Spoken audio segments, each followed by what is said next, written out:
जेव्हा बाबासाहेब पार्लमेंटमध्ये बसले हाऊसमध्ये, एक कृपलानी नावाचा माणूस होता, एक विद्वान काँग्रेसचा सिनियर माणूस होता. त्याने बाबासाहेब जवळ आला की बाबासाहेब फार आनंदी होते. बाबासाहेब जे तुम्ही एवढे आनंदी कसं काय?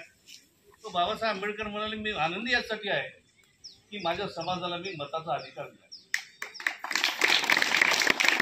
राजाला एकच मताचा अधिकार, पोतराजाला एकच मताचा अधिकार. एक मत, त्याची किंमत सुद्धा एक.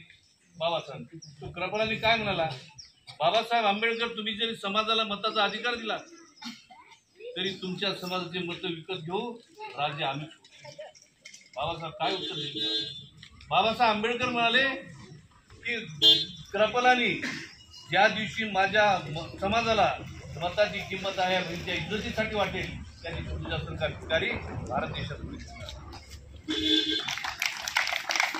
बाबासाहेब तुम्हाला मताचा अधिकार दिला, राज्यात टाकला आणि त्यानं म्हणलं की गंगाराम इकडे अमुक नरवाडी इकडे इथं दारू पी, मटण खाय, मत कोणाला दे,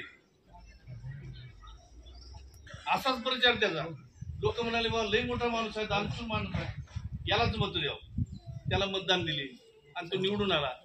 आणि तुम्ही म्हणले की आमच्या गावामध्ये नळ नाही, लाईट सोय नाही, आमच्या पोराला काम नाही, रिकाम्या हाताला दाम नाही आहे. गेले तर तिथं लिहिलेलं आहे कुस्तीची सावधान, ठोकले दरवाजा ठोकले. आणि त्यानं म्हणाला की बा तुम्ही कसं काय आले? नाही मला आम्हालाही सुविधा नाही. तुम्ही फुकट मला निवडून दिले का? पैसे घेतले, तुम्ही निवडून दिले. किती पैसे दिले? कोण कोण घेतले पैसे? हातवरी करा, लाजू नका. हातवरी करा. हा, तर एक महाडिक नावाचा खासदार भाजपचा, त्यानं परवा भाषण केला. काय सांगितलं त्यांनी? तो म्हणाला की बाई लाडक्या बहिणीचे जे पैसे घेतलेले लोक आहेत